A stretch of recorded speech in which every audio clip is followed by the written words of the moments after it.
That's a good answer. No, I like it there. Oh.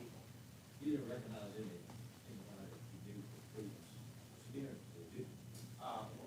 Well, not that I knew from previous experience, really, Sarah Carter. Yeah. I was trying to, kind of read You bullshit. Yeah. I took the name.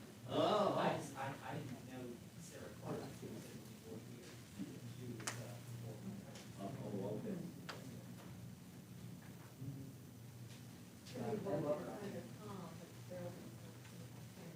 Right.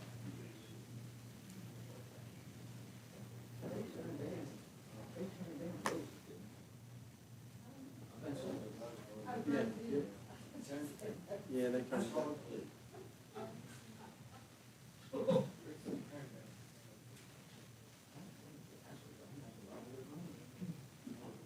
A lot of services have to run.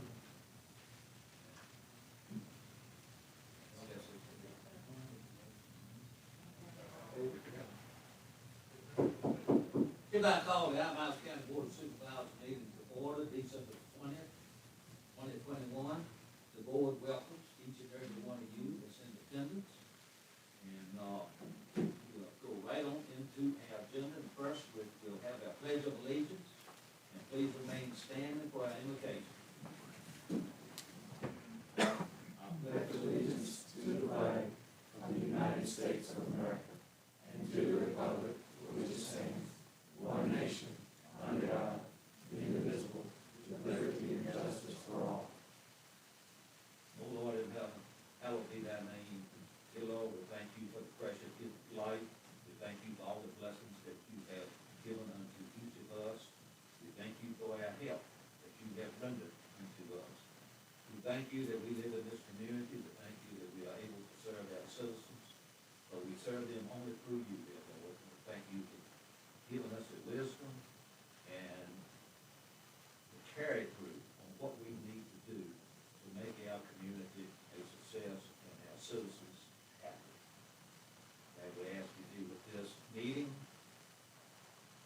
Bless everyone that's here and on their way home, ensure that we get there safely. I ask this in Christ's name. Amen. Thank you, Mr. Hibbs. Okay. Setting of the agenda. Anybody have anything? Yes, sir, Mr. Chairman. Okay. Under the county attorney's advice, he would like for us to strike number 8, is item 8, the redistricting update. There was some question about that 10% deviation, and so he has done some research on that, and that may be something that the committee needs to look at prior to bringing it for a public meeting. Okay, so delete number 8. Does anybody else have any items?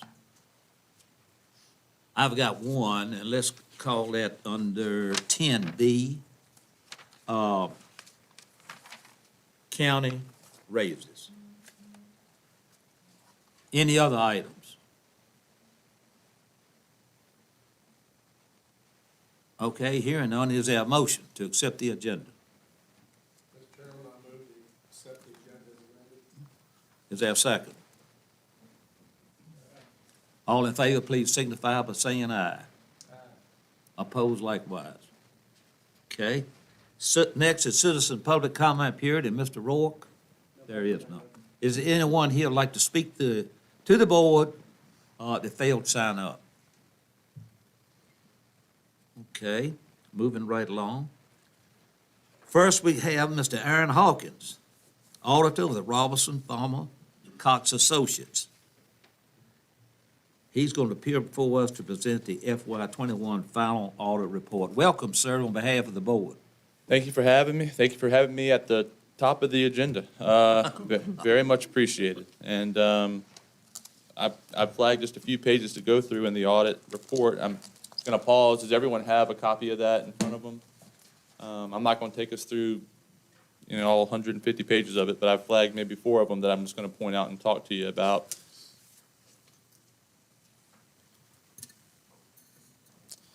All right, and on page 1, actually it's page 1 through 3, is where you have our report on the audit, which includes our opinion, which was a clean opinion on the audit. On the second page, we do talk about a new accounting standard that was implemented during the year, which was GASB number 84. And without getting too boring about talking about this statement number 84, in your previous audits, you guys used to have what was called agency funds. They're what's called fiduciary funds, and you had an exhibit in there where you showed these two, you had two of them. One of them was your special welfare fund, and the other one, I think, was some sort of a sheriff's account that was held for the sheriff. And under new guidance, under this new statement, we can't call these funds agency funds anymore. And so they're still technically fiduciary funds, but they're now either going to be custodial funds, or if they meet the definition, they need to be included in your governmental funds. And so special welfare still met the definition of being a fiduciary fund. So it's in here as that, only it's no longer called agency, it's called custodial.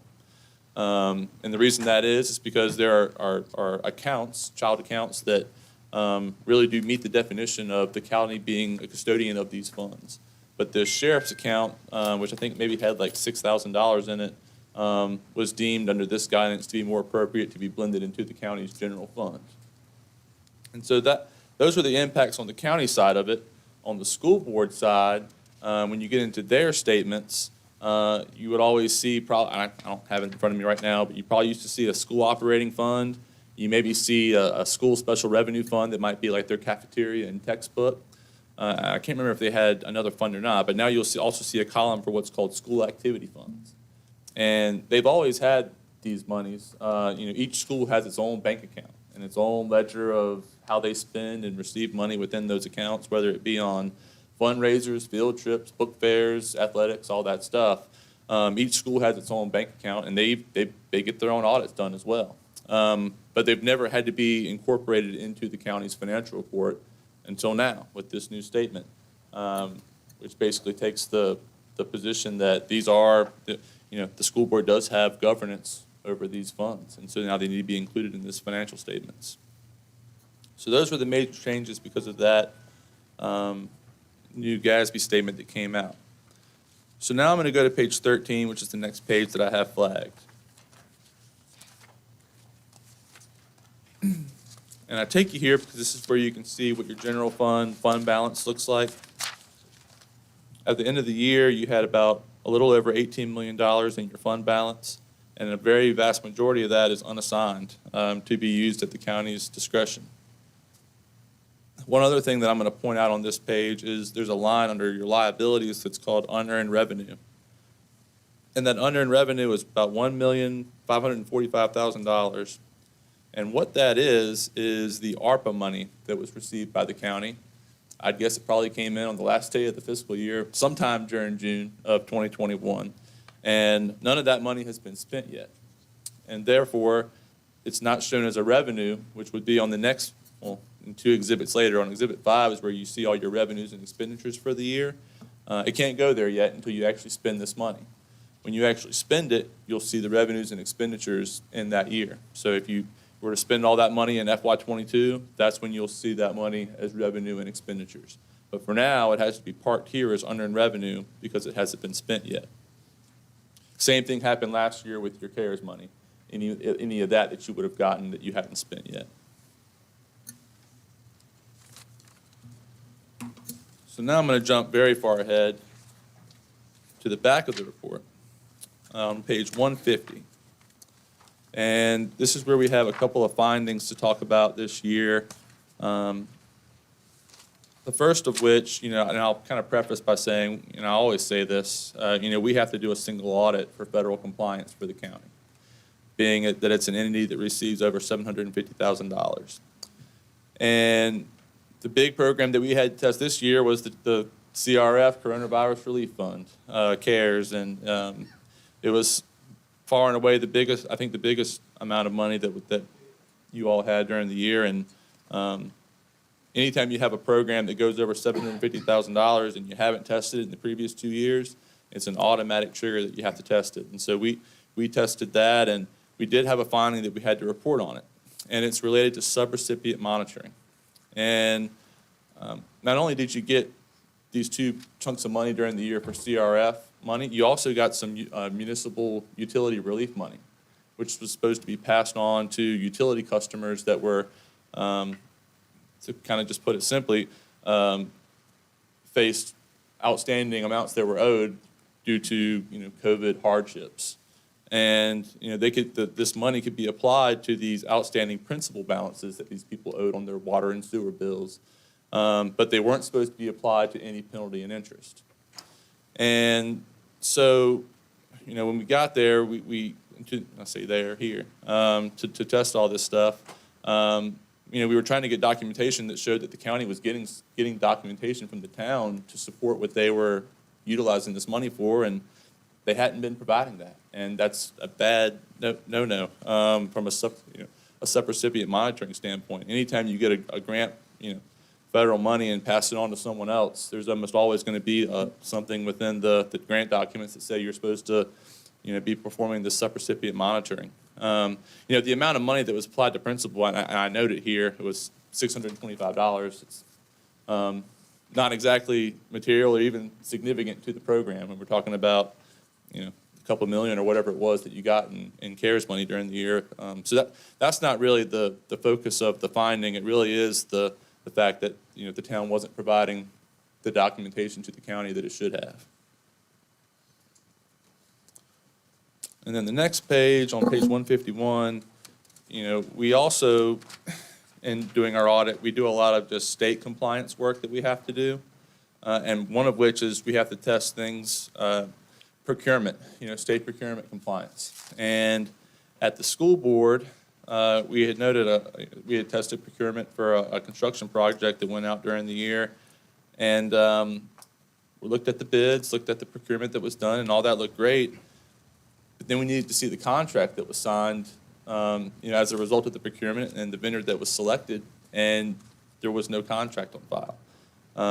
So we think the procurement was performed accurately up until that point, and we think this vendor has been doing the work successfully and to the school board's liking. But the fact that there was no contract that they, got signed, that was, something that we felt needed to be a finding under state compliance. So that's what takes me through this report.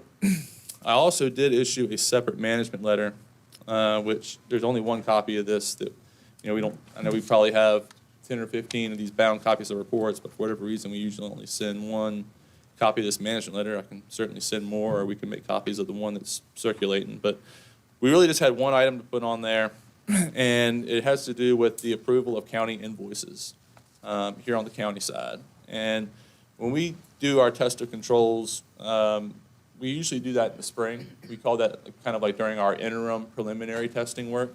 We do things that we can do to see how controls are operating at the county, because there's no final numbers yet. If it's May and June, we don't have final year-end balances yet as of June 30th. So we're trying to test what we can to see how things are operating efficiently. And one of those things is we test 40 random disbursements for testing. And we want to make sure a number of things.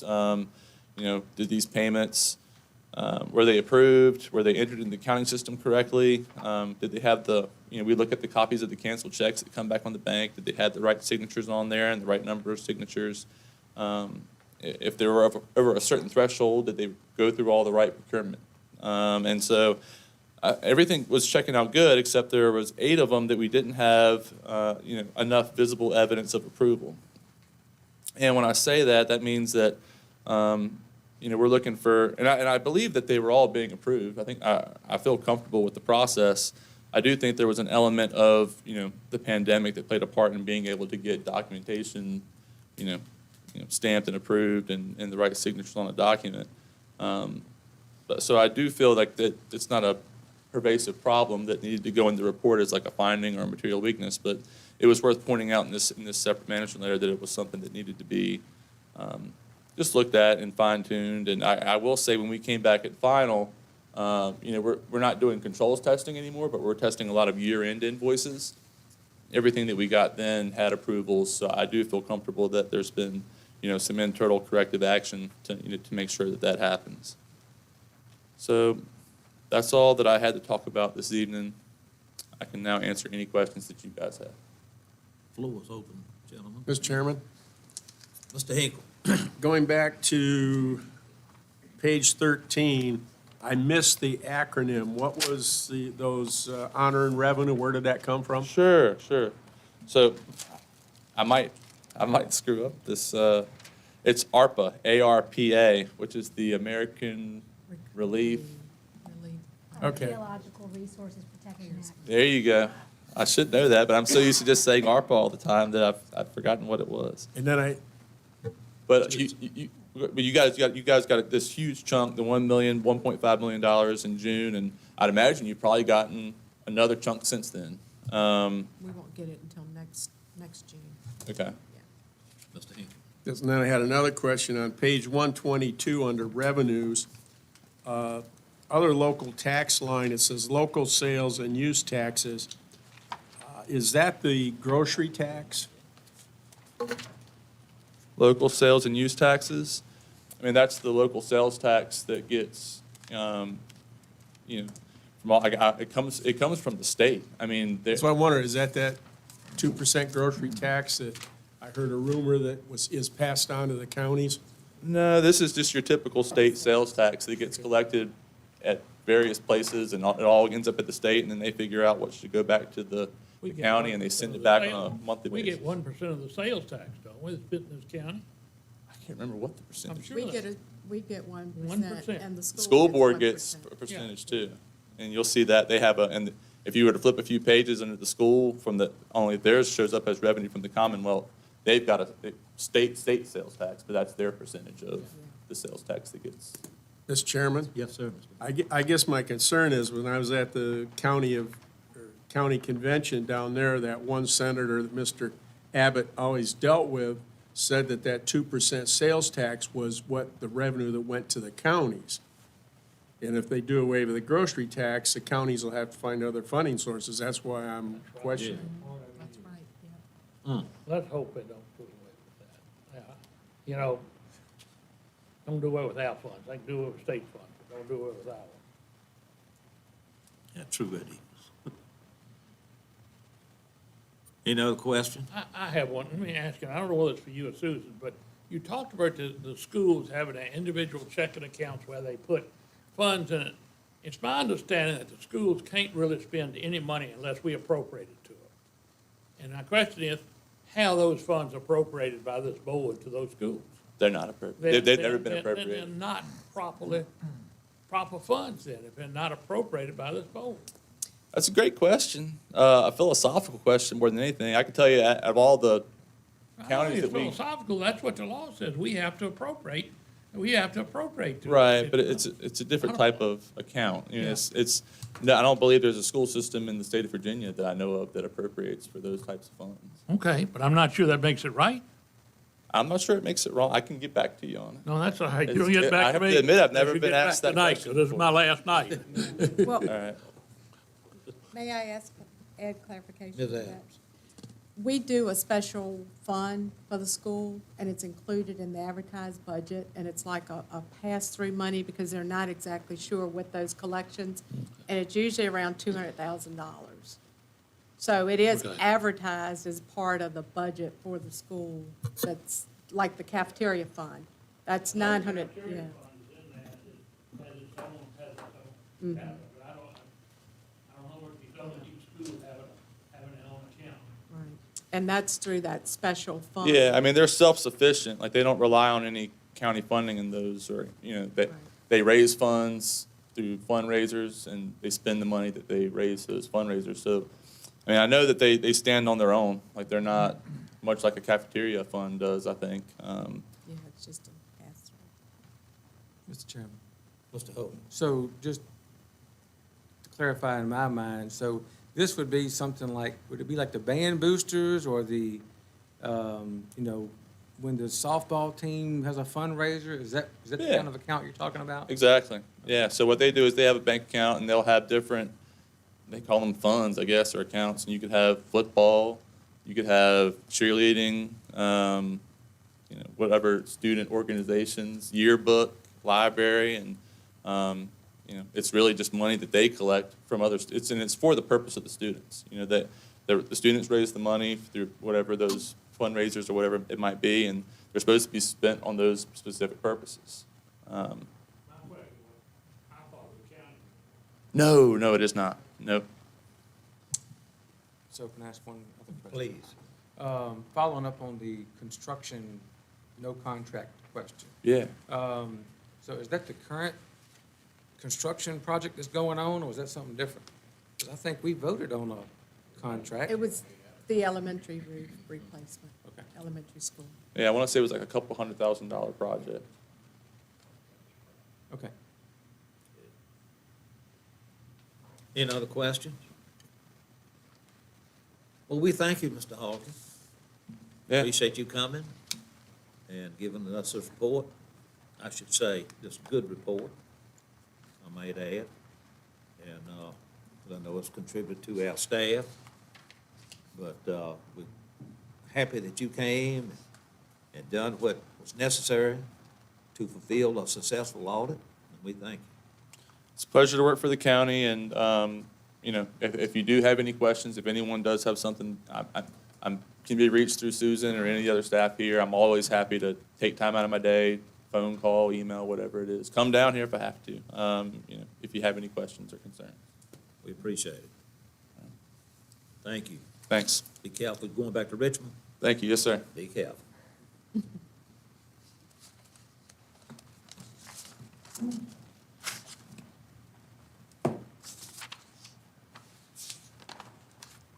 Okay, we have with us Mrs. Robin Snyder, Superintendent of Appomattox Courthouse National Historic Park, and we welcome you, ma'am. Thank you so much.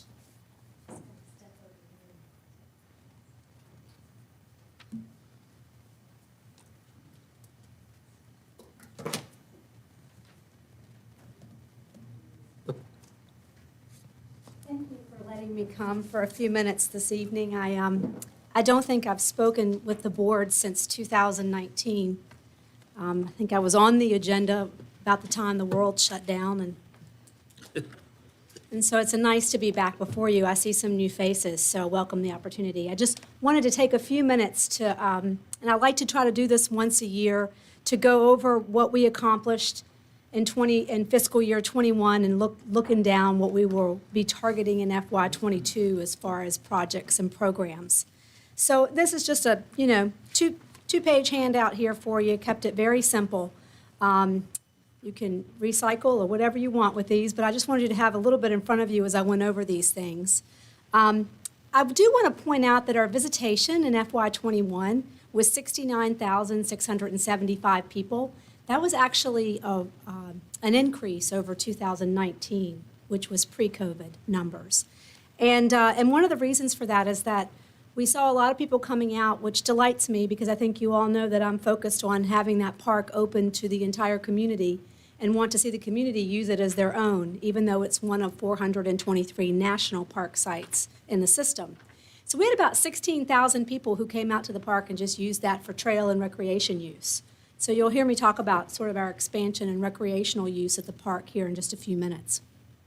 We were slow to reopen, so we didn't really even get our visitor center open until July of this year. And we, I think, like many institutions like ourselves, parks and museums, adapted and had a virtual anniversary event. We did have some on-site activities. We're hopeful to have the full span of anniversary events that we traditionally have next year.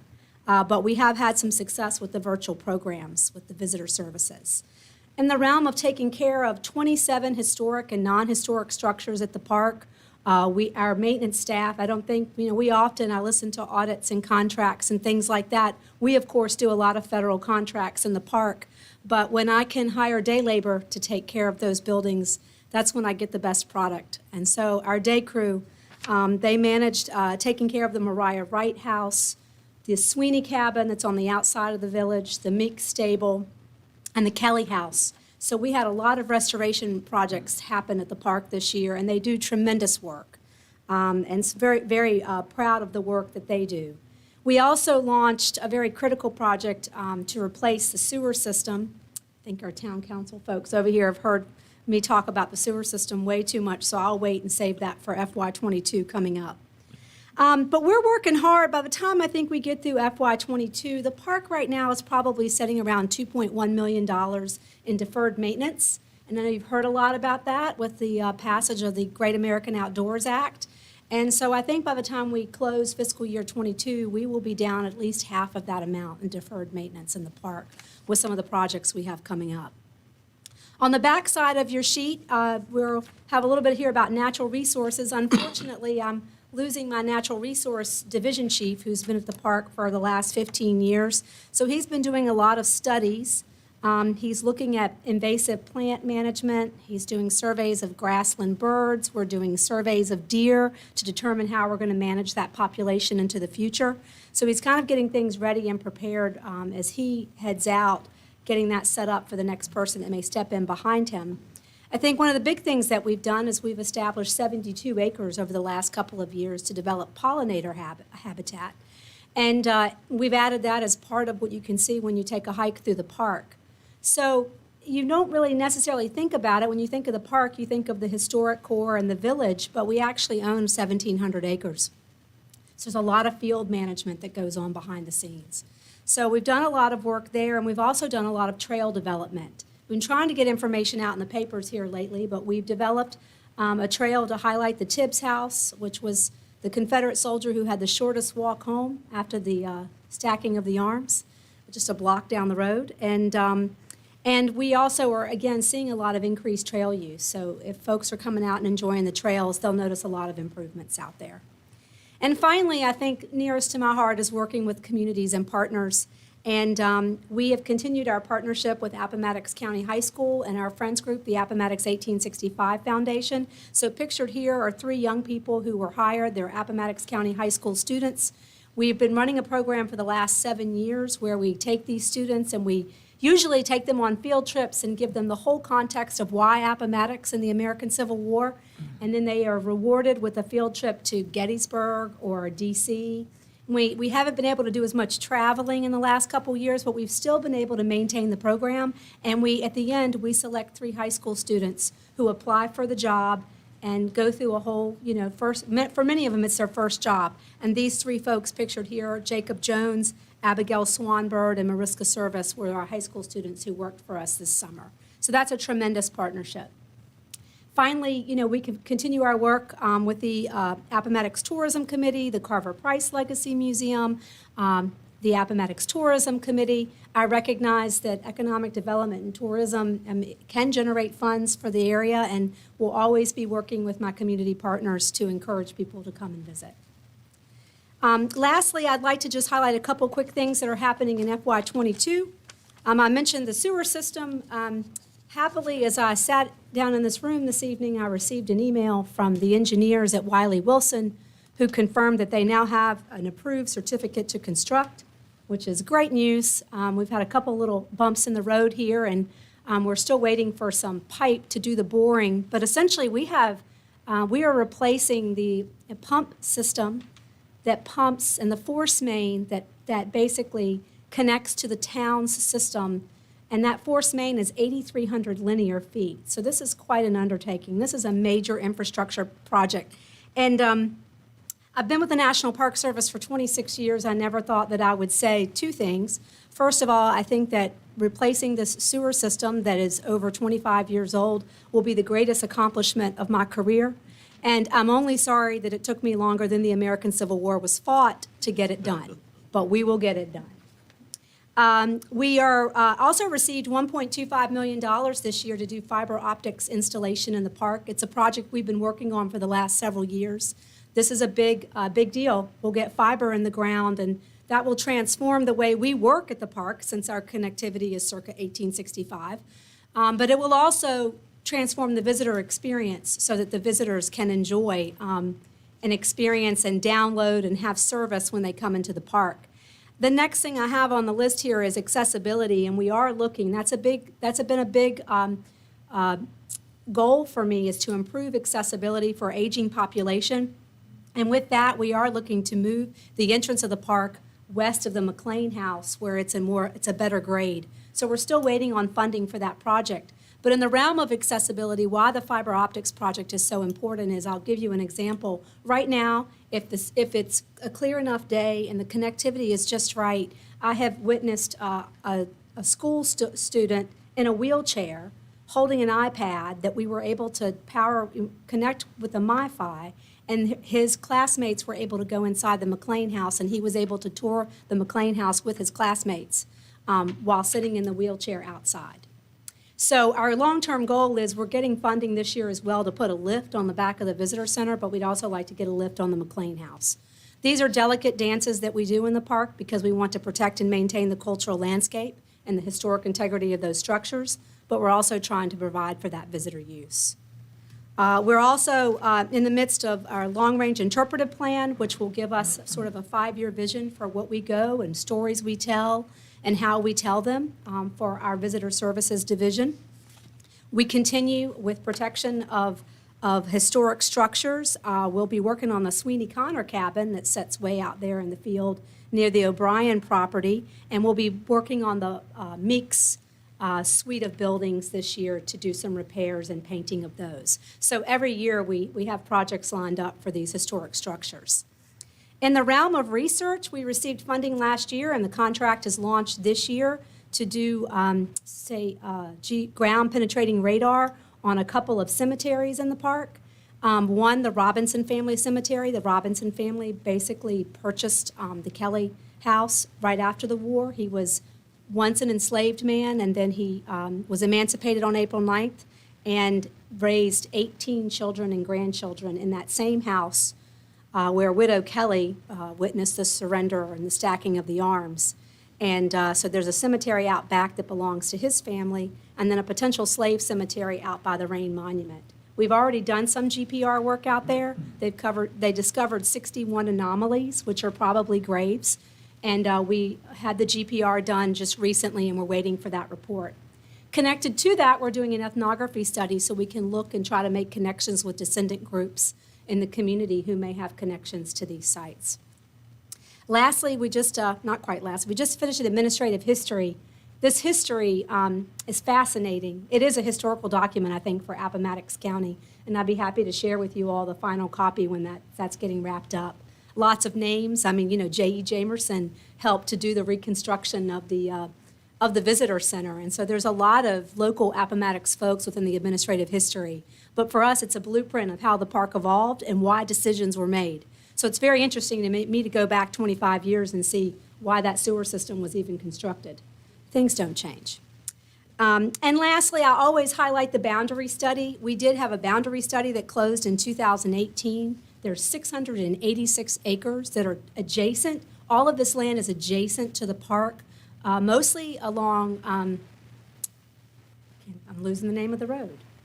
Ridge Road? Yes. And then the only non-contiguous site would be the Appomattox Station battlefield that sits over there behind AJ Skate World. So just to be clear, the 686 acres that I'm speaking of, it's already purchased. This is not any new land that we're looking to expand. All of this land was purchased by the Civil War Trust, which is now called the American Battlefield Trust. And so we are looking through both conservation easements and some fee simple purchases to eventually expand the boundary to protect the view shed of the park. That study is done. We've prioritized those land parcels. At this juncture, it would be an act of Congress in order for that. That would need to be legislatively voted for us to be able to expand the boundary. That's been on this list a couple of years running, but I always like to point that out when I'm speaking with you all. So we have lots going on. The Appomattox Garden Association just did their annual decorating, and so we encourage you to come out to the park and visit. It's always nice this time of year, and I'm happy to answer any questions and just appreciate an opportunity to give you a little update on what we're doing out there. The floor is open for discussion. Any questions? Mr. Evans?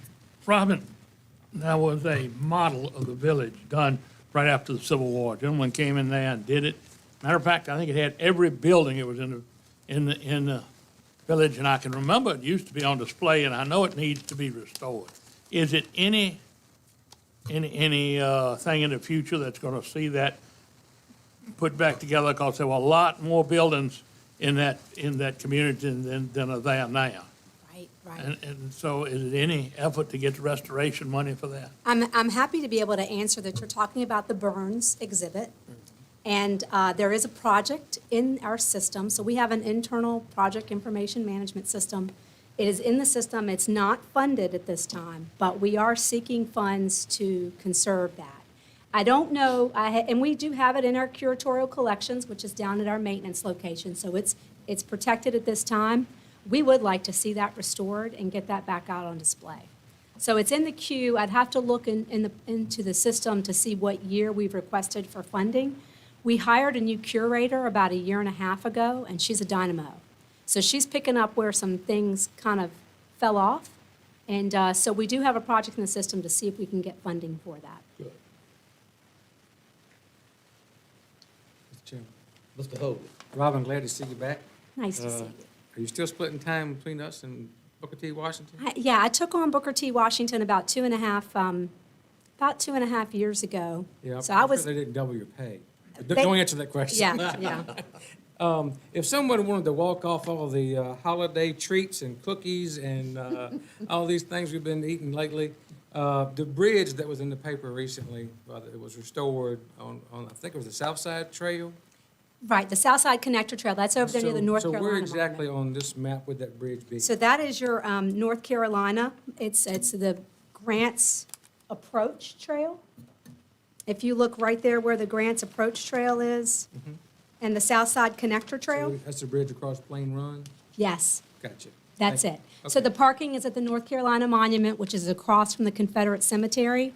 If you walk back in there and about a mile in, you hit that bridge. Thank you. You bet. Thanks for your Please report. come hike.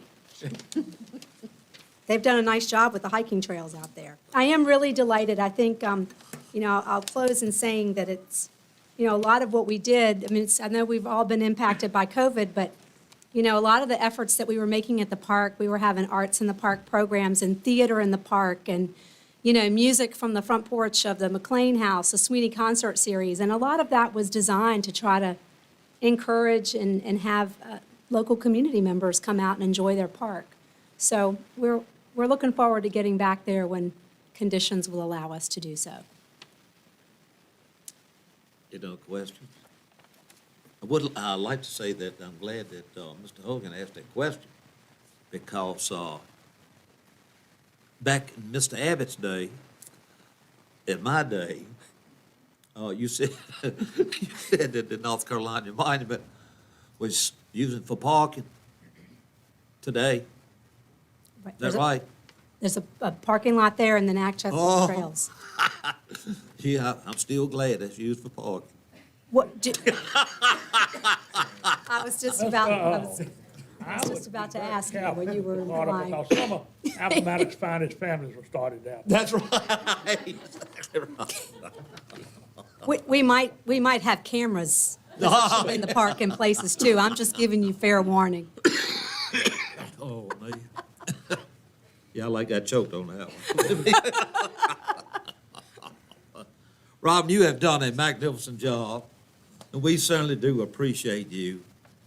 We really love you too, for Appomattox girl Yeah. that has fulfilled the shoes that you have. You have done a magnificent job. I'm very We'd grateful. love to have you Thank back you. here anytime you can come. All right, I appreciate it, yes. I'm proud of the park, I love the Park Service, but I'm proud of this community. So Merry Christmas to you all. Merry Christmas to you. Okay. Moving right along, Ms. Kim Ray, Treasurer of the Town of Appomattox, MOU for COVID-19 Municipal Utility Relief Program. Mrs. Ray, Treasurer of the Town of Appomattox, have requested to appear before the board to discuss a MOU for COVID-19 Municipal Utility Relief Program implementation. The Town of Appomattox has been awarded $12,978,084.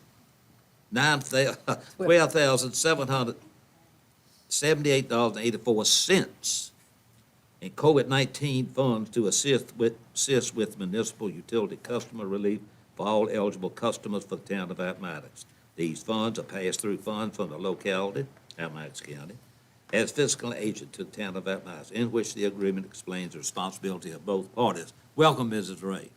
Thank you for having me. Yes, that to repeat, that's 12,000. Yeah. Yeah, $12,978.84. I'm not going to cover what's already in the agenda because I think it's pretty clear, straightforward. This is the third time that we've done that in the last year. So this is a larger distribution because Dominion Power was not included in it. So that's why there's a larger distribution this time of 12,000. Just to kind of talk about a little bit about the audit and the citation. I'll say this in support of the county and the town, that the administration of this grant was done correctly, and I think our problem is coordination and communication for the records. So that's what we got to get straight. Everything was done correctly by everyone, but it's the coordination and communication of the records. So what the original MOU for the first amount for 4,000, which he did audit, the MOU stated as requested. And so the request came in, let's see, I have a timeline if you're interested, a summary of timeline of the emails.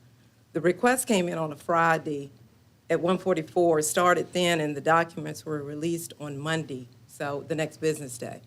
The issue that I ran into, this is the first time, I can't say because I haven't been here since the history of Virginia, but I think this is the first time we've ever had money that's awarded for utility accounts.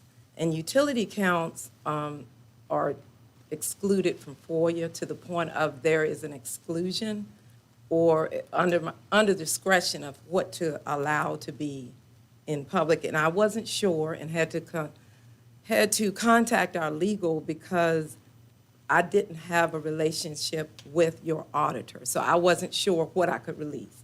So I was waiting to get an answer back when I received the request from legal. Legal responded to me. When I say legal, my town's attorney. He responded to me, and then we were able to provide records on the next business day. So I just want to explain that, but I think it was at the end of the audit, so it did not make it in time, and we didn't get a chance to totally explain what was done. But I will say that the grant was correctly administered, but the records were just not in place during that financial audit. So I just want to say we probably need a better job of making sure records are in place before an audit is active. And with that being said, we had a second MOU signed in April that we dispersed in October. So I will be getting the records over to the county because according to DHCD, they will be here at the beginning of 2022 to start looking at these municipal utility. So we just need to make sure we're coordinated, everything is in place. So with that being said, I wanted to just kind of clarify that how that all happened. And then the penalty part, I'm just going to stress it again. Excuse me.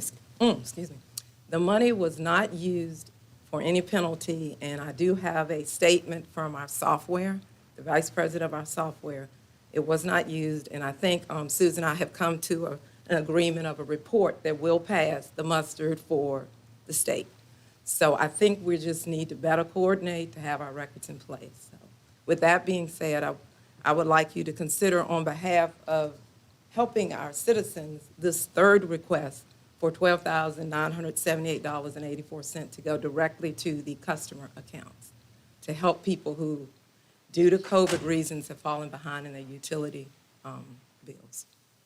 That's all I have. Any questions for Ms. Ray? Let me ask you one thing, Kim. Yeah, sure.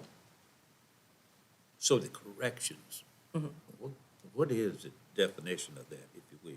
Of what, I'm The sorry? corrections, next time it comes through, what we gonna do? Oh, I think, okay, say for example, yeah, that's fine. For example, the second, which was $472, but still, it was, it was a disbursement. Just go ahead and get the records over to the county now, so when they come, we'll already have an understanding and the records will be in place when the auditor comes in.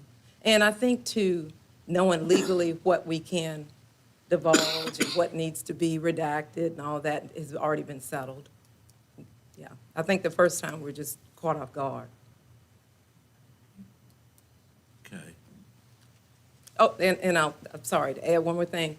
As a disbursement, like when we disperse this time, I'm planning to, if all moves well, I plan to disperse this in February. So once the disbursement is over, regardless request or not, just send the records on over. That's what we probably, and we also have a litter that we talked about, a litter grant that we share. Things like that, we probably just need to pass records as they're dispersed, so we don't have to wait for an audit when it gets a little chaotic. Okay. All right. But appreciate you coming for the Sure, board sure. and reflecting the story there. Yeah, I'm sorry that, I did speak to your auditor, actually. Uh-huh. I've spoken to him, I've spoken to legal, I've spoken to DHCD, I've spoken to, so. Talked to yeah. all of them. Talked to all of them, yep, Yes, ma'am. okay, thank you. Thank you. Next is Emergency Operations Plan, which is EOP, update and resolution for the Emergency Operations Plan. Mr. Chairman. Yeah, before- excuse me. Before we get to that, can I ask a question about the Please. MOU? Is it the same language that we've used before in the other distributions? County attorney looked at it, he's satisfied, we're covered, everything that, as far as liability on our end. The only thing that I would request is that possibly we meet with the town to make sure going forward that we're all in compliance. I agree, I agree. These are new clients that you're looking at. Okay, okay. Mr. Chairman, I'll go ahead and make a motion that we approve the MOU with the town of Appomattox for that $12,978.84 in utility funds. Motion made, is that second? Any discussion? And I think if I heard correctly, town and county is going to join links there. Okay. And I can make that a part of my motion if, Yeah, do it, yeah. to make sure that we install any remedies necessary to prevent that Yep. audit problem again. I don't know how you want to word that. Okay, we'll have a roll call vote. Mr. Hinkle? Mr. Hips? Mr. Abbott? Mr. Hogan? Aye. I vote aye. All right. Moving right along now, the EOP update and resolution for the Emergency Operation Plan. Welcome, Mr. Wingfield. Thank you, Mr. Chairman. Every 4 years, it is procedure to readopt the EOP plan to reflect any updates of the plan. And in that, I have a few examples that we, I updated to be adopted for the next 4 years for EOP plan. And it's a large document. In it, I can distribute, once you pass the adoption, the updated EOP, either in a flash or jump drive or a paper binder, or whatever you would like to hang up for that. But I'm just seeking adoption for the plan. Well, I guess the infamous question would be, what has significantly changed? It's in the urban search where it Urban search. is, yeah, in the urban search, we could have a, usually we have 2 different searches. It could be a person walking off, it could be a fugitive, it could be natural disaster, which we have to search homes or, similar to the tornado. And with that, we have primary and secondary responsibilities. And before, we had 2 primaries, and it was Stafford Sheriff's Office in Pamplin and Appomattox Fire Departments. But with that, I seek the advice from VDM, and usually with the email there, it's in the packet, that VDM, 9 times out of 10, with smaller localities, and even some larger ones, that the law enforcement is the primary because of the responsibilities of legal and such not of, you don't know if it's a crime or what. So it just clears that up. We're not excluding the fire department, but they're going to be involved, but they'll be in a role like emergency management rescue in the secondary role without the legal authority, that they're paying. So that's not the case. So. Any questions from any board member? Mr. Chairman, Mr. Hinkle?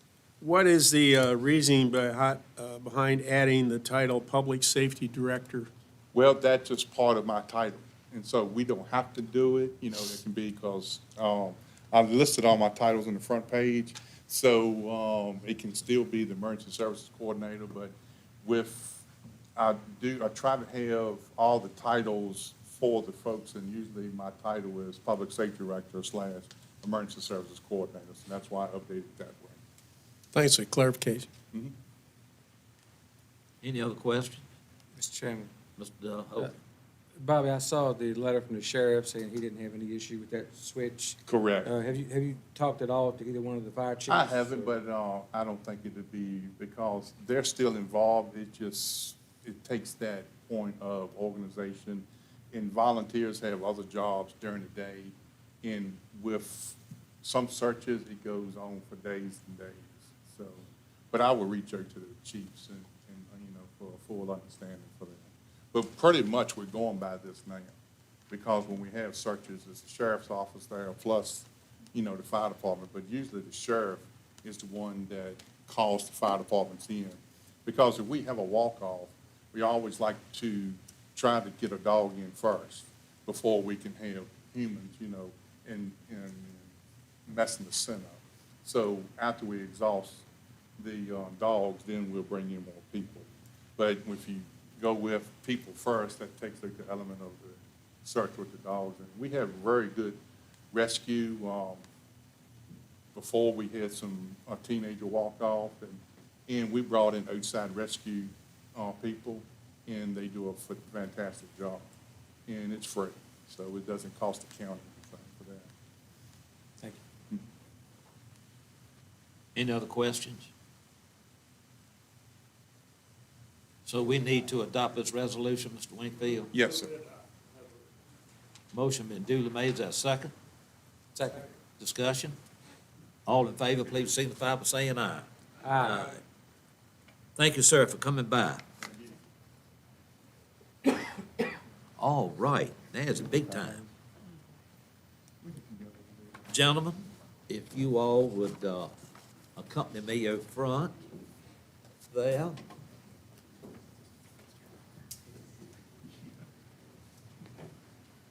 And also county staff, because this will pertain to them too.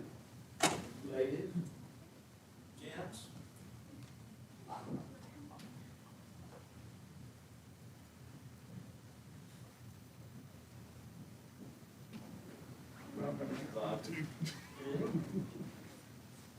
I was gonna give you a special invitation, but.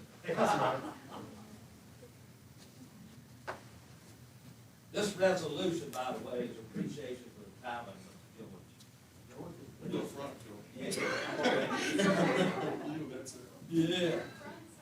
I mean, this is, front and center here, man. All right. Like I say, this is a resolution of appreciation for the time. Whereas George Johnson has approved, let me back up. We got Jones up here, Johnson down there, ain't that something? I know it's Johnson. Whereas George Johnson has announced his retirement effective December the 31st, 2021, having served the citizens of Appomattox County for over 21 years and employed Appomattox County Board of Supervisors. And whereas George Johnson began his career with Appomattox County as a truck driver and acting assistant landfill supervisor on July 31st, 2000. And whereas George Johnson eagerly learned and performed each of the jobs of the Appomattox County landfill to gain operational experience necessary to effectively supervise the facility. And whereas George Johnson on April 22nd, 2002 was certified as a waste management facility operator by the Virginia Department of Professional and Occupational Regulation and has kept the license active ever since. And whereas George Johnson the contracting of solid waste hauling to the private sector in 2014, packed his rollback truck and began to operate the recyclable materials baler and the accompanying loader. And whereas George Johnson in 2015 was transferred to the county maintenance department to better utilize his skills on a wider variety of maintenance needs. And whereas George Johnson also took the initiative to design and build the large landscape Appomattox Raiders logo along Morton Lane in front of the county administrative building to show support for the hometown Raiders. And whereas Joyce Johnson, in recognition of his skills, leadership, and initiative, was promoted to maintenance foreman in November 2019. And whereas Joyce Johnson has, through the years, has been a dependable employee, a helpful friend, and a loyal supporter of Appomattox County. And whereas Joyce Johnson has made significant contributions to the day-to-day operations of the county and who never fails to brighten a room with his smile. Now, therefore, be it resolved that the Appomattox County Board of Supervisors does hereby express its gratitude and appreciation to George Johnson for his years of dedicated service to the citizens of Appomattox County. And be it further said and resolved that the Board of Supervisors extends to George Johnson safe travels and best wishes for a happy and rewarding retirement. Okay, I approve the adoption resolution. Is there a second? All in favor, please signify by saying aye. Aye. Congratulations. And all of these ladies, yours, all these ladies, all these people, shake your hand. Come right on up, this is yours. Yes, ma'am. You're giving on.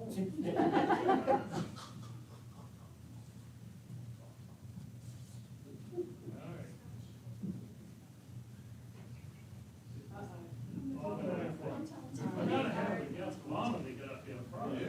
Come on up here. Just want to go fast together. Shake his hand, shake his hand with the other way. Thank you.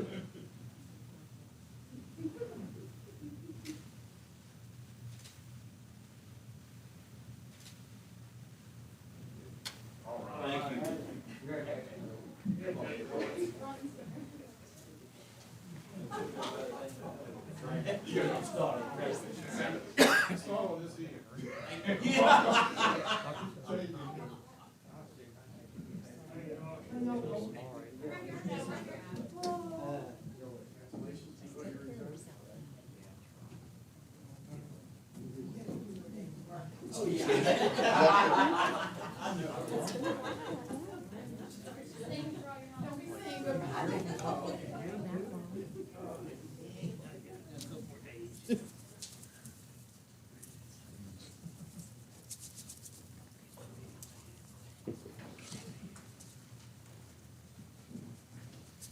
Okay, gentlemen.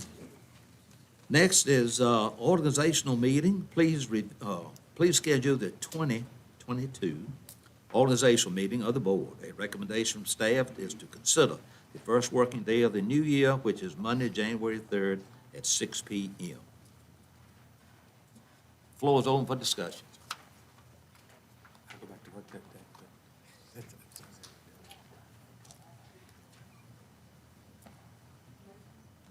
Yeah, they're talking. Mr.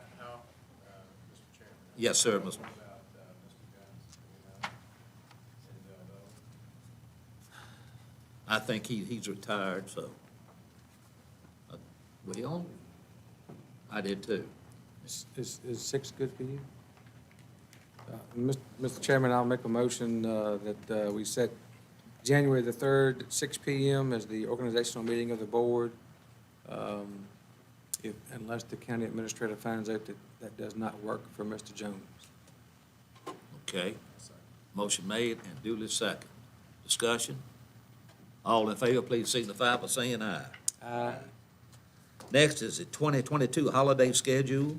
Attached for the board's reviews, the 2022 holiday schedule for Appomattox County employees. Staff has included a copy of the Commonwealth of Virginia 2022 pay and holiday calendars that the county aligns with our employees, for employees, I should say. Now, discussion on it.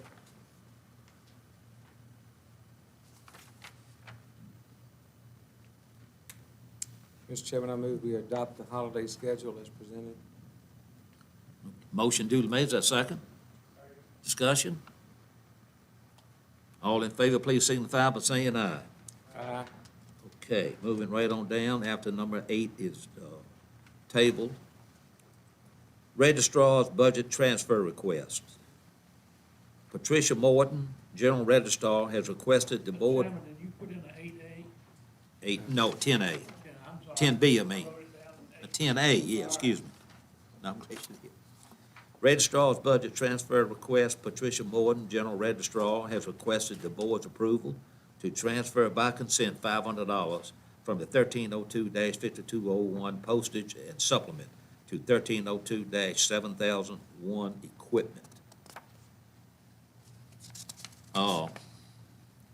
The transfer of these funds are to cover above budget spending to get a better computer for early voting and a desk for a third assistant.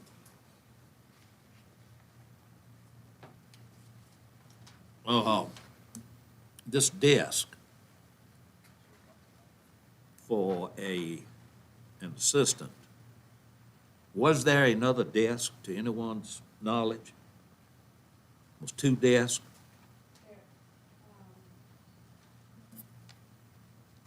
In the beginning of the fiscal year, a desk was purchased for one of the electoral board members in that back office, and then this was for a new part-time employee. All right, so that desk was new for the electoral board member? Yeah. Well, why in the, I know you're not, why in the world electoral member need a new desk when it's just there, he or she is there part-time? I don't understand that. Mr. Abbott? The third person, is that state funded, county funded? What that is, it's a part-time position, so you appropriate them a certain amount. Mhm. And so they hire as many part-time employees So- without going over that expenditure. So she's within the framework of her budget? Currently, unless they work more hours than it's budgeted, it's up to the department head to offset. In the past, they've only had 2 part-time, and I'm not sure if they've had some illnesses or what, but there's a third part-time that's been hired. The only time I can see an impact for that would be when the minimum wage, we found that in some other departments, when they start hiring more part-time and the government increases minimum wage, then that creates a huge impact. You know, I don't want to be nitpicking and sound like somebody crazy, but this new desk for the board, registrar board member is just out of sync with me. Mr. Chairman, Yes, sir, Mr. Hinkle. I'm correct, if my memory is correct, and Ms. Adams can chip in, I think that furniture that the election board got was from a grant they got, use that grant money for the, They may have used that CARES money, I'm not no, I sure. thought it was a grant they got from that outfit run by Jobs. I'll have to check I on think, that. if I remember it, that's where they applied for that election grant from Jobs. Okay. That was giving all the money out to the county registry. Well, that really helps me. I mean, it really does. I'm glad you brought that up. I'm not sure what the purpose of that grant, but we did have that discussion of what those fees were. Any other questions? Is there a motion then to approve the $500? So moved, Mr. Chairman. Is that a second?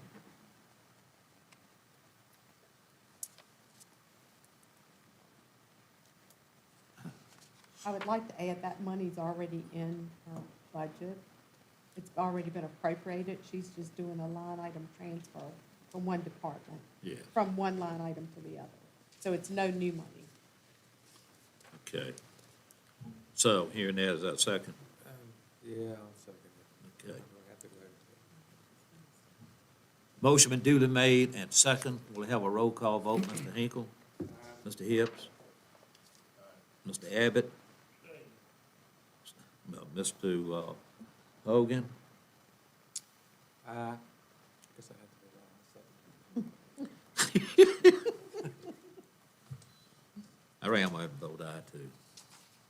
Thank you. Mr. Chairman, I know that this is, we've already voted. I just want to throw a comment on there if I may. Yes, sir.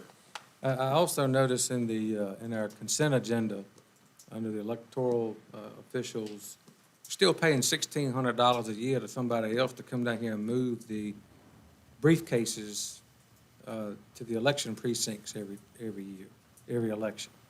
And, you know, she needs $500 for this equipment. That's $1,600 being spent every election that we can do ourselves, that they're paying somebody else to do it. I just want the board to remember that come budget time. Very good point.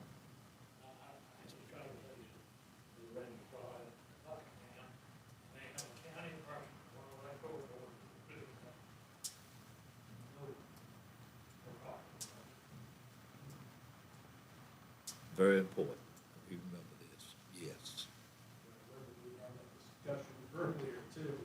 Yes, sir. Right. Thank you. Okay, Commissioner of Revenue refunds request. Ms. Sarah Henderson, Commissioner of Revenue, was requesting the following to be paid from line item 1209/5803 refunds. Refund Madison Nicole Gray, $197.48 for the 2021 personal property taxes. She resides in Campbell County. Is there a motion to approve? Mr. Chairman, I'll make a motion to approve the commissioner's request. Is there a second? Discussion? Let's see, Eric, for this small amount, we don't need a roll call vote, do we? Do? Okay. Mr. Hinkle? Mr. Hibbs? Mr. Abbott? Mr. Hogan? Aye. I also vote aye. Okay, gentlemen, the new item, county raises, I said roses, and which it ought to be roses. It's been brought to my attention by the media that counties adjacent to us, the town of Appomattox right here, due to the majority of situations such as COVID that's been experienced, and especially we know how this has affected our administrative people that we count on day in and day out, where they were present day in and day out. And in saying that, that took on a lot of discipline, and it took a lot of dedication to come in situations like that, especially this COVID, as each and every one of us know the bottom line on it. So I think it would be prudent for this board to approve a 6% raise to county, let me make myself clear, county employees that abides by the county policy. And that's very important, that abides by the county policy. Floor is open for discussion. Given the sheriff's department's significant raises, is this included in this, Yes, sir. included in this also? Yes, sir.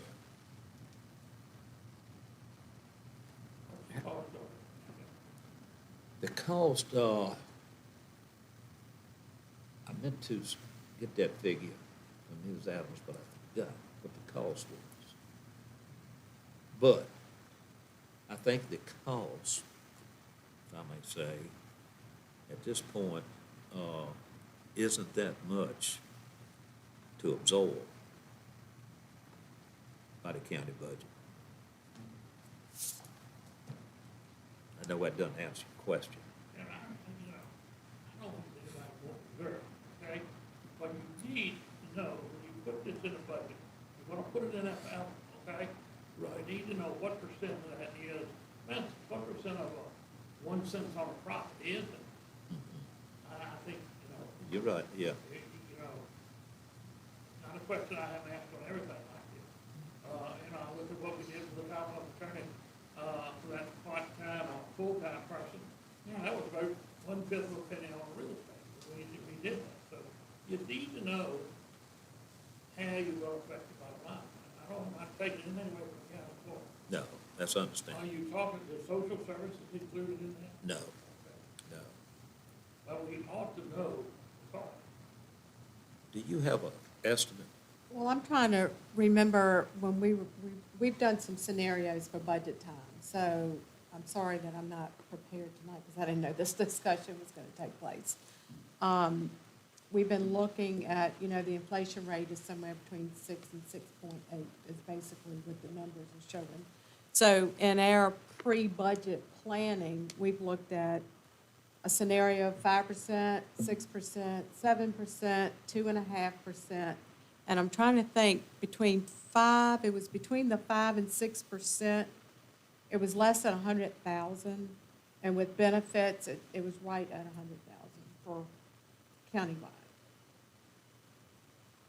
And that includes? But I cannot give you No. that exact number.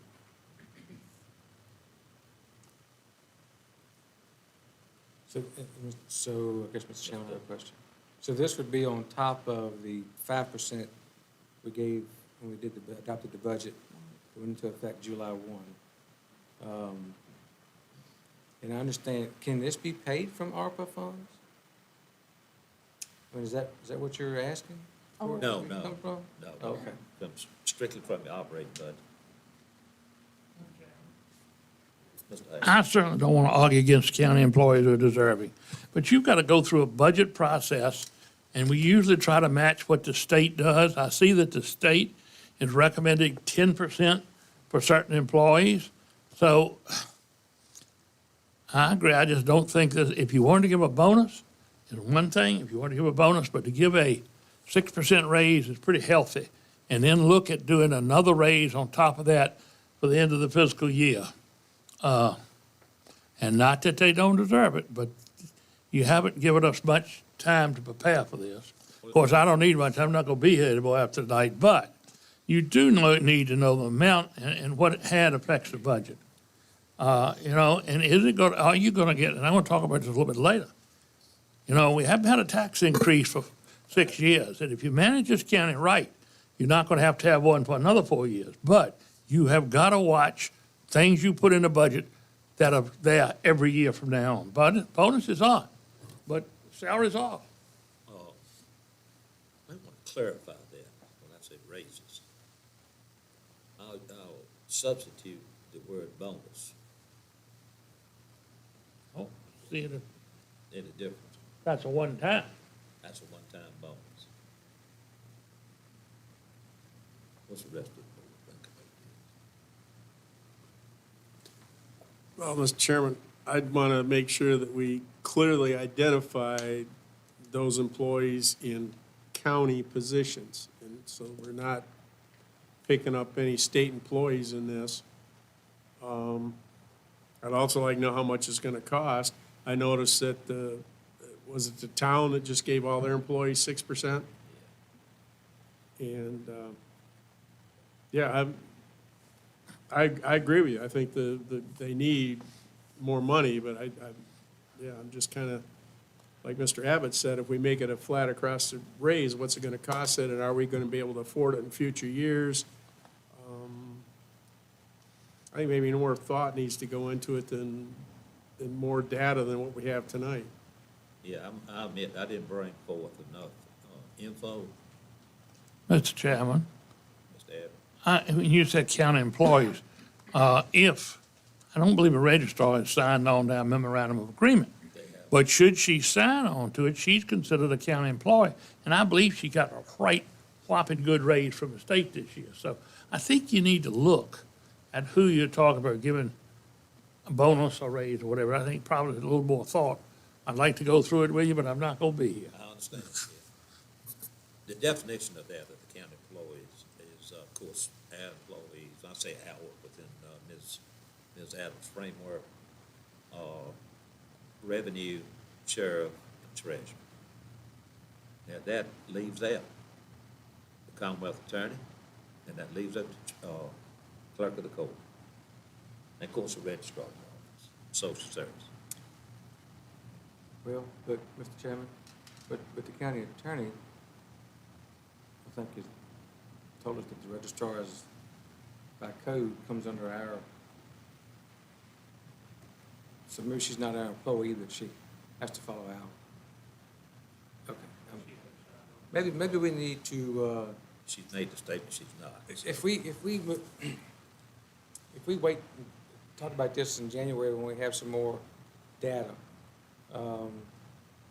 could that go out in the January checks if we approve something in the January meeting? The meeting will probably not allow enough time for January checks, but it would Be February. February. But you could, if you do it If we're remote, doing it a day later. just a month later, if you do it a raise, then you can make it retroactive. I tell you, to make I it, would think you ought to look at the moment. Ms. Adams, can you collect the necessary data and present it to the board, utilizing a 6% county policy members, departments? Yes, sir. And at the same time, I think if you're looking at a bonus, would it be appropriate to have a flat either 1,000, so that every employee is treated equally? Like Yes. 1%? Yeah. Yeah, it'd have to be a number, that's right. So would you take care of that, please? Okay. Give us that information. Okay, thank you all. And we may have to defer this. Thank you for considering that, to the Well, I county didn't have all attorney. my info together like I normally do, but it just hit me that, this is December, we need to do something. And I think a public hearing would be required if you were to approve the bonuses also. Yeah, Right. okay. All right, moving right along. Central Virginia Planning District Commission, please appoint John Spencer as Mr. Hipp's alternate to the Central Virginia Planning District Commission. Is there a motion? Is that second? All in favor, please signify by saying aye. Aye. Okay, next is Planning Commission appointments. Please consider the reappointment of Mr. Steve Connor and Mr. George Allman for another 4-year term ending December 31st, 2025 on the Planning Commission. Mr. Connor and Mr. Allman are willing to serve another term if reappointed. Is there a motion? Is there a second? Second. All in favor, please signify by saying aye. Aye. Aye. Board of Building Code Appeals appointments, please consider the reappointment of Mr. Michael Barney and Mr. Robert Stevens for another 4-year term ending December 31st, 2025 on the Board of Building Code Appeals. Mr. Barney and Mr. Stevens are willing to serve another term if reappointed. Is there a motion? Is there a second? Second. Discussion? All in favor, please signify by saying aye. Aye. Okay, Economic Development Authority appointment. Please consider the reappointment of Mr. Gary Towner for another 4-year term ending December 31st, 2025 on the Economic Development Authority. Mr. Towner is willing to serve another term if reappointed. Now, Mr. Hips, this is over to your district, so what's your thoughts?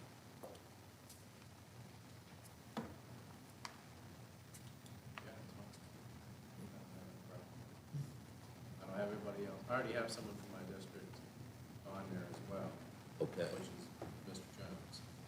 Oh, yeah. But that's an at, I believe that's kind of an at-large. So, Okay. my district's represented either way. Okay. Is there a motion to approve? I'll make a motion, Mr. Chairman, reappoint Gary Tanner. Okay, discussion? All in favor, please signify by saying aye. Aye. Board of Zoning Appeals appointment, please consider the reappointment of Mr. Earl Pickett for another 5-year term ending December 31st, 2026 on the Board of Zoning Appeals. Mr. Pickett is willing to serve another term if reappointed. Is there a motion? Is there a second? All in favor, please signify by saying aye. Aye. Okay, gentlemen, next is the consent agenda. The consent agenda includes approval of all bills, minutes, supplemental appropriations, line item transfers, and fund transfers. Any item on the consent agenda shall be removed from the consent agenda at the request of any board member prior to the vote on the consent agenda. Items removed from the consent agenda shall be considered by the board individually in the order in which they were removed from the consent agenda immediately following consideration of the consent agenda. And I hope everyone's had an opportunity to review the consent agenda. Is there any Just to know, when there is a motion to vote on this, I believe it will require. Oh, yes, yeah, I got you. Anybody have any questions or concerns in regards to the expenditures or the minutes or fund transfers? If not, is there a motion? Mr. Chairman, I'll make a motion, we approve the consent agenda as presented. Is that second? Okay. Discussion? We'll have a roll call vote. Mr. Aye. Mr. Hips. Mr. Abbott. Mr. Hogan. Aye. I also vote aye.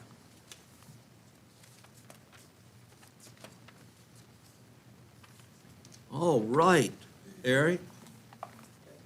You up on the chopping block here now?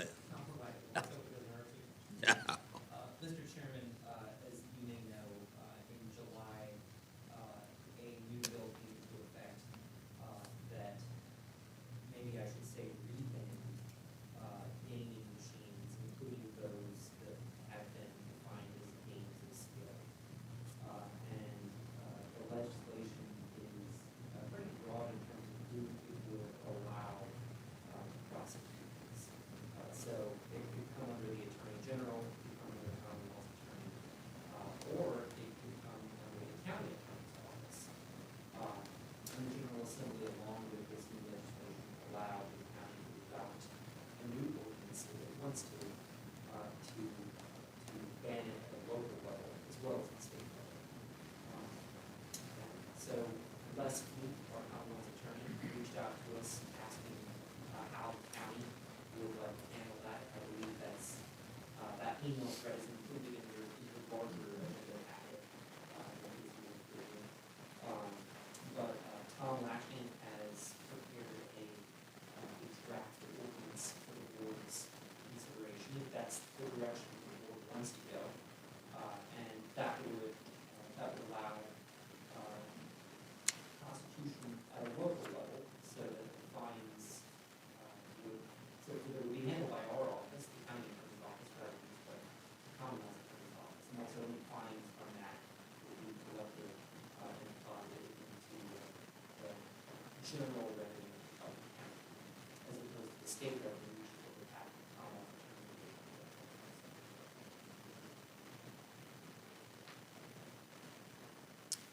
Any discussion, gentlemen? Mr. Abbott? Under the state law, you know, and it says it's illegal, if there's some in the county that it,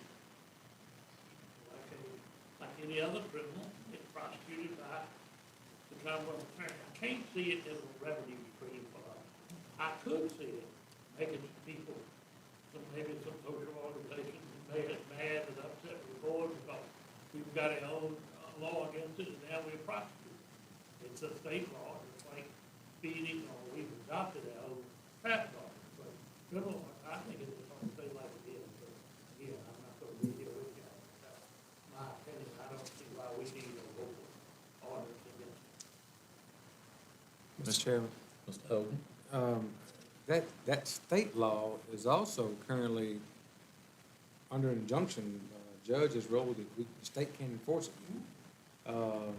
He just last week, 2 weeks ago, there's a civil case that's going on, and a judge down around in Emporia has said state can't enforce it right now until the matter is resolved one way or the other. So I think we ought to at least wait till the resolution of that lawsuit to determine whether or not that state law is going to stand before we take any action, would be my thoughts. I don't know, you may know more about it than I do. I have heard of the injunction, I haven't read the injunction, so, I'm not, I believe it's a temporary injunction, so a lot will depend on the outcome of that litigation.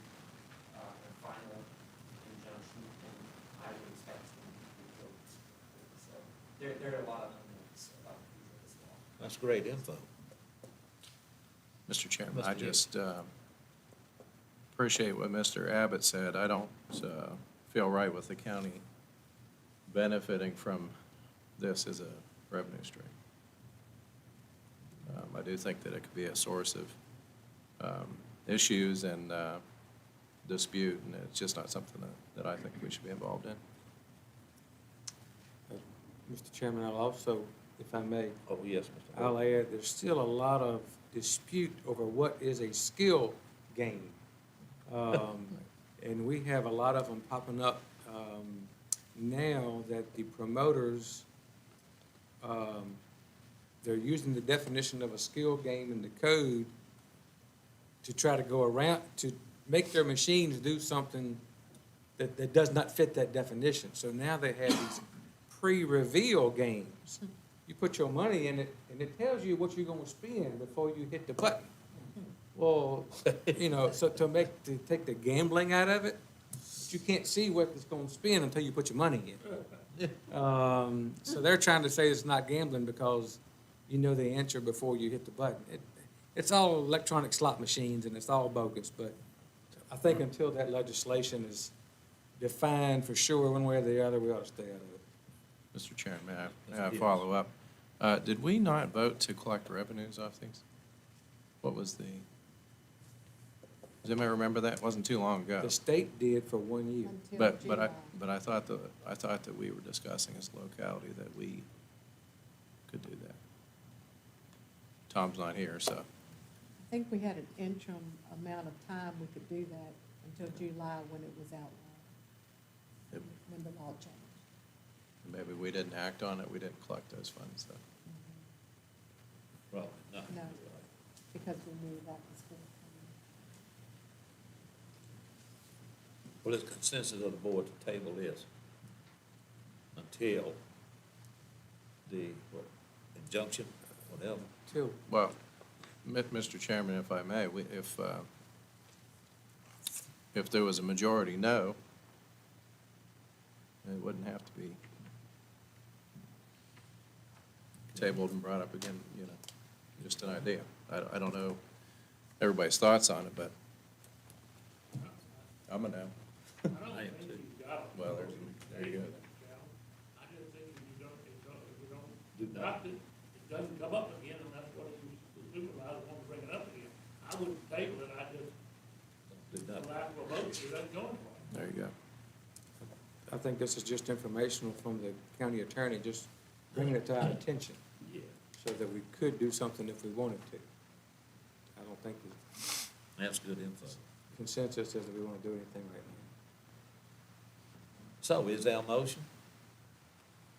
Like, Hearing no motion, it's dead. Okay. Mrs. Adams, yes, sir. you up. I really don't have a lengthy report tonight, so I'm sure you'll be happy. I wanted to wish everyone a Merry Christmas. We wanted to honor Mr. Abbott with the resolution, but he has requested that we not, so we didn't want anybody to think that we had inadvertently forgotten to let him know how much we appreciate his service on the board and the wisdom he's brought to the board and how much he's helped the county over the last 4 years. That's all? That was well said. Well, I've been trying to keep you updated over the past month whenever any information came through.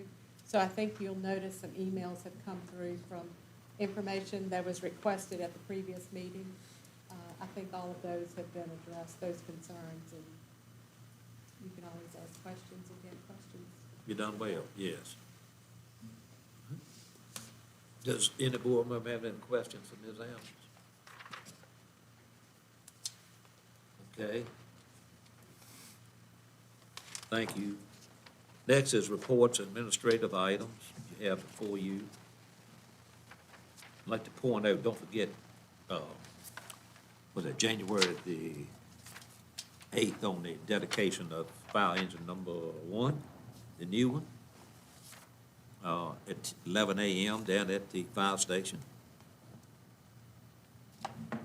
Then we have the Robbie E. Lee Soil and Water Conservation District Board of Directors meeting minutes, American Civil War Museum, thanking us for that $5,000 donation. Any questions on those items? Mr. Chairman, I don't have a question, but I would like to thank the Treasurer's Office and I guess the Commissioner of Revenue's Office involved in that too. The tax collection report, a significant increase on the amount collected at the end of the collection period over the last couple of years. So I don't know if that's a sign of the economy, if that's a sign of the work that they're doing to make sure everybody gets the right information, but people, it looks like most folks are paying their taxes, more than usual. So that's a good, Right. that's good that they are following up on that. Okay. Okay, gentlemen, next is supervisor concerns. Mr. Hinkle. Well, I'm concerned, is Pamplin Solar Farm ever gonna move that eyesore on 460?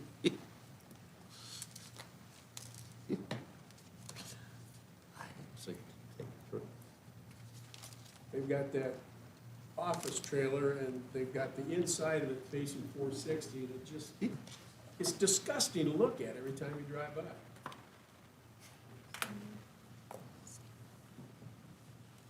Mr. Wingfield, you live down that way, ain't it? I see it every day. You see?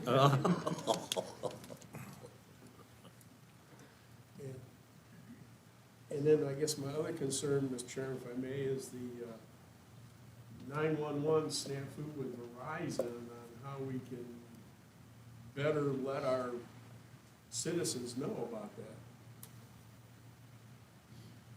I think Mr. Hill would have something to say about that, too. Yeah. Mr. Hips, you like chime in now at this point? Yeah, that was my biggest concern. I don't know what the percentage of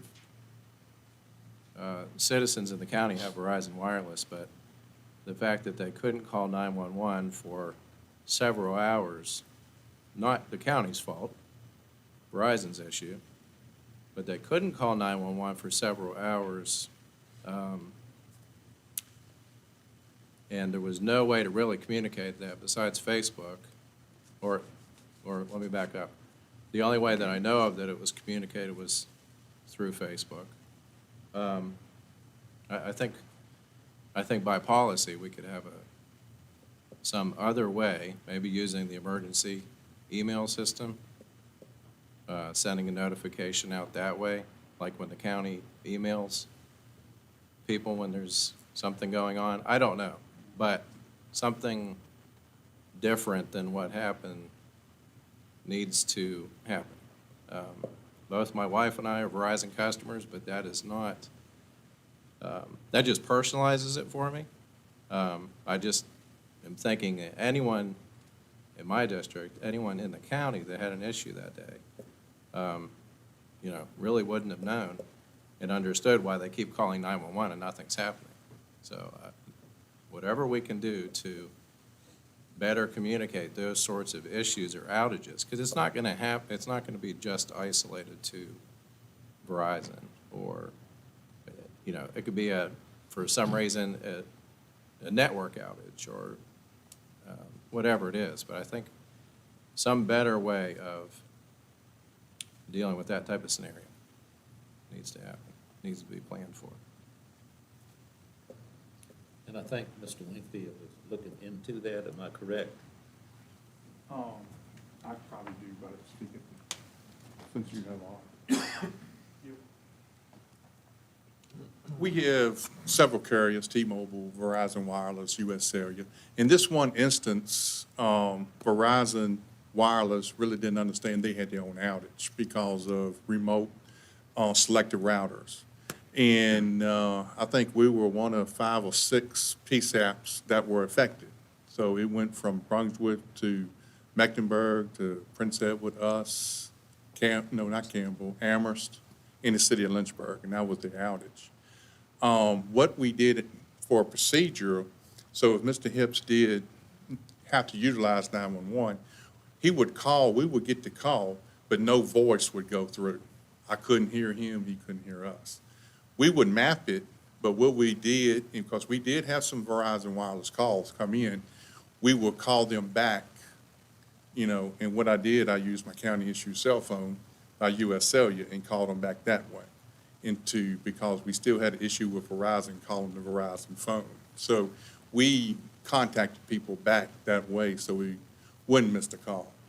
And the Verizon technicians, they were working on it because they were doing test calls in Bedford. It was hitting us, and we were calling them back in Bedford.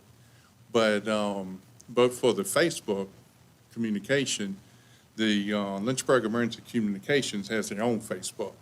But our department, PSAP, doesn't. We rely on the county Facebook. And so that's when, once Lynchburg City put theirs up, I said to myself, well, that's a great idea. Let me pass it along very quickly.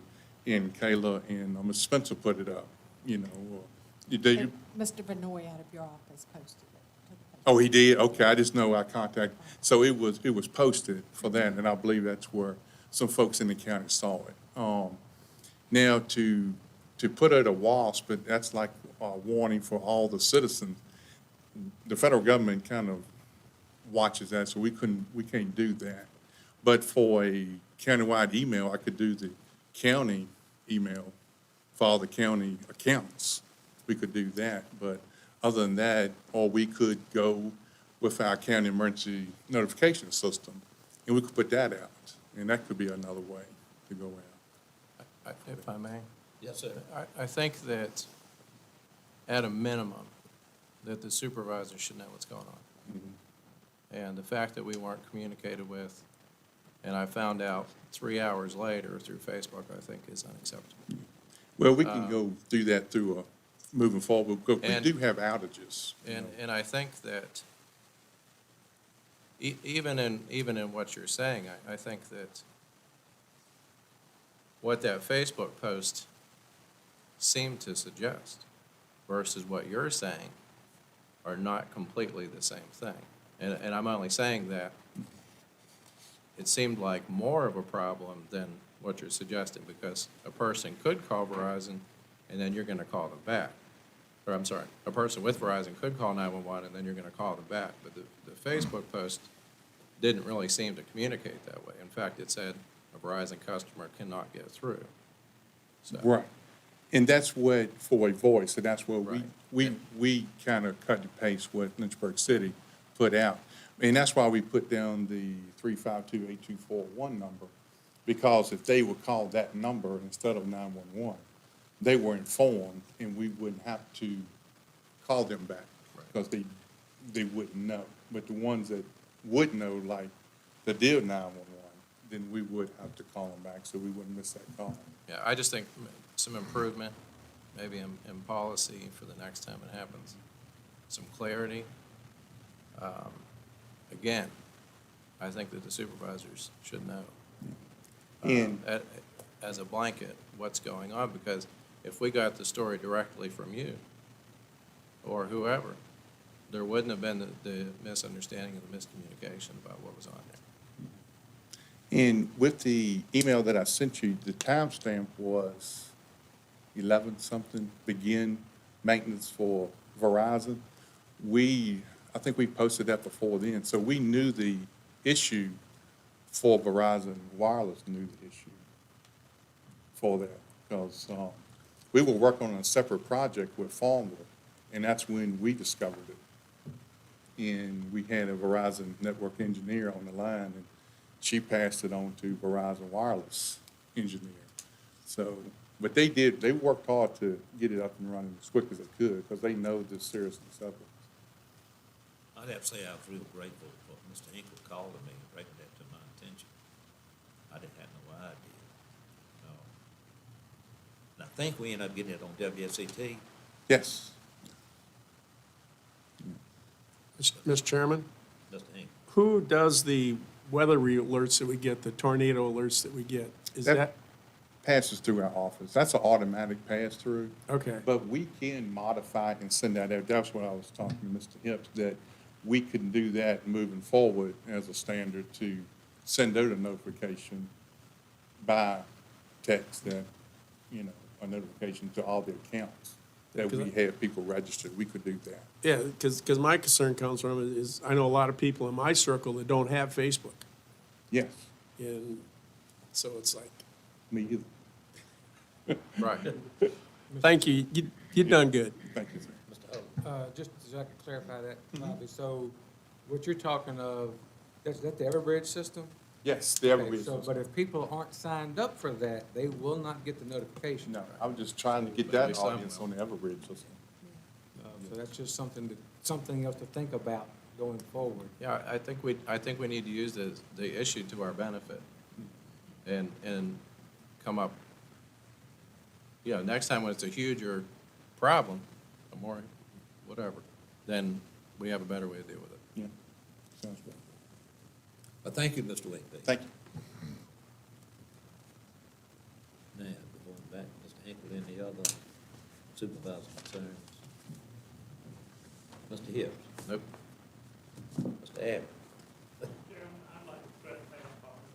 This is my last meeting, last year, I'd like to cut past just a little bit, talk about, first I'd like to say, what great staff, we have seasoned staff, wonderful. I've worked with a lot of county administrators, town managers, in my career, and general assembly. I've said it, I'm gonna say it again, Bill knows it.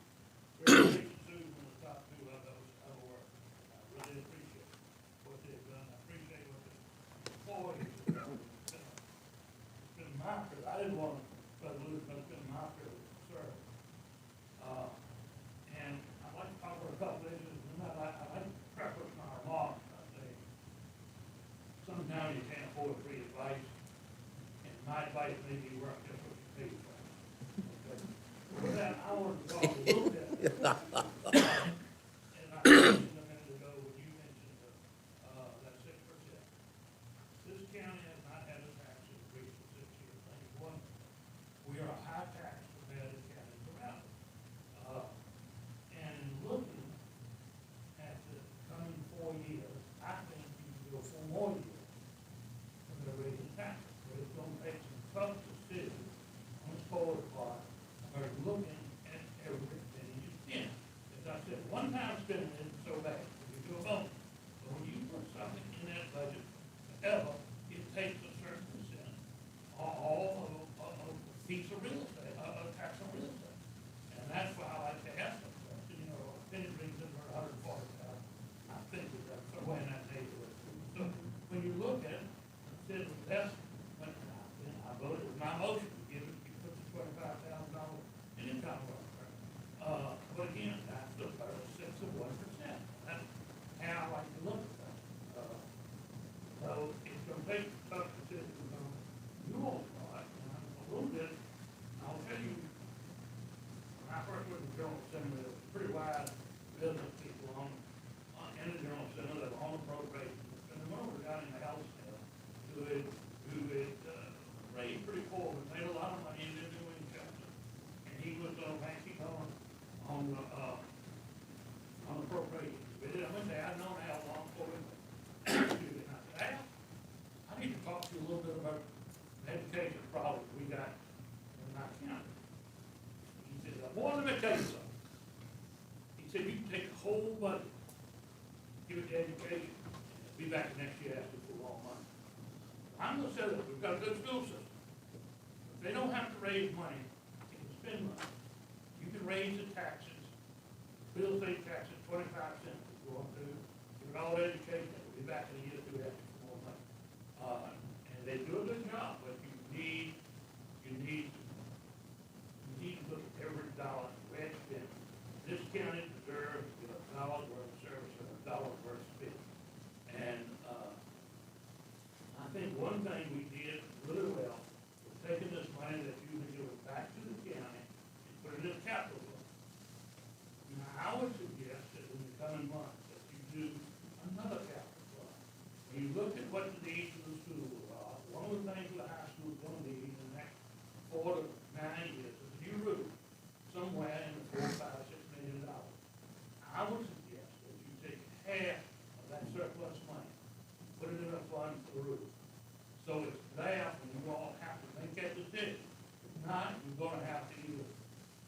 dip into reserve, or you're gonna have to raise taxes to pay for it. So let's put that money aside now. I wish I'd have been around long enough to set that fund up. But I would suggest you take a real look at that fund and see if you could put something aside, for the high school roof. Again, just watch it, the county deserves it.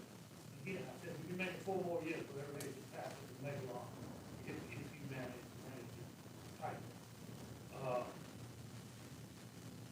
You mentioned that half is so far. This county has not seen fit, except for that so far, put it in. I think down the road, and I hope you don't put in more than that. I think down the road, this county is gonna be looked on and make the right decision, not putting these thousands, hundreds of thousands of acres of solar.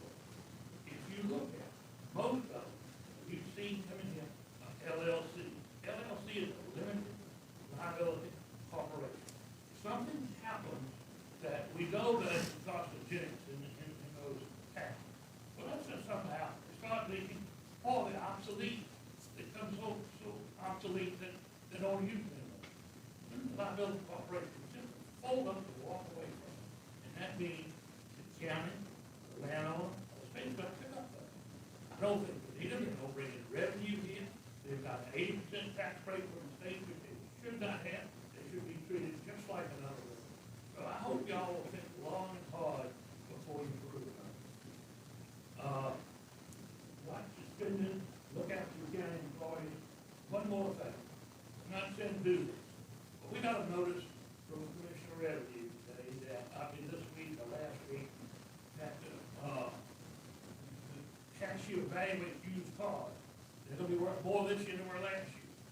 I don't know what the impact is gonna be, probably very little impact, but especially to the amount of complaints I got, and I expect you all got, thinking we'd increase the, tax on cars. I would suggest you consider, consider freezing it at last year's rate. It said for 1 year, you will, on a used car, you won't pay any more this year than you did last year. And you may cut out a lot of complaints and not much revenue. But I would look and see, once she gets those figures, see how much revenue we're talking about. And I said, it's been my privilege to serve on him. I said this to the 2 newest members, and I don't know whether y'all heard me, I said this to all of you. If somebody way to go on said I could pick all the supervisors of this county, I don't think I could pick any better than you all. You know, y'all have done a great job. Don't always agree. No one should always agree. I want you to have some questions. It's been a real privilege to work with y'all. Thank you. Thank you, Mr. Abbott. Thank you. Mr. Hope. Well, I don't know if I can top Mr. Abbott, but I do want to wish the county staff and everybody here a Merry Christmas. I do thank the county staff for all they do for our citizens. I know they put in a lot of hard work. Again, congratulate Mr. Johnson on his retirement. Also, want to thank Mr. Abbott again for his service to our county. And I don't know if anybody can count all the ways, but I appreciate your service on this board and learned a lot, and wish you the best. And I hope that you remain active and engaged, as I'm sure you will when you find the reason necessary. Appreciate all you've done for us and continue to do for this county. Thank you, sir. Yes, Mr. Abbott, there's been quite a journey. It's been great. I've known you for a long time, and I can truthfully say that you have really been one dedicated and committed person to your constituents, whom you represented not only from the county, but when you was a delegate.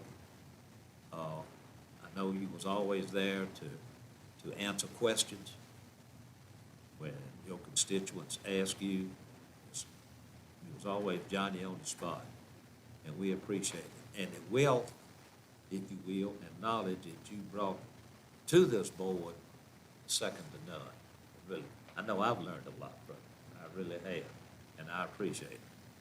And I know couldn't say any more that what you have going on, in the future will be very, very prosperous, because you deserve it. Thank you, Mr. Chairman, I appreciate it. With that, I move we rise. All right. Okay, I didn't want a revolution. My privilege is to serve on that. Thank you.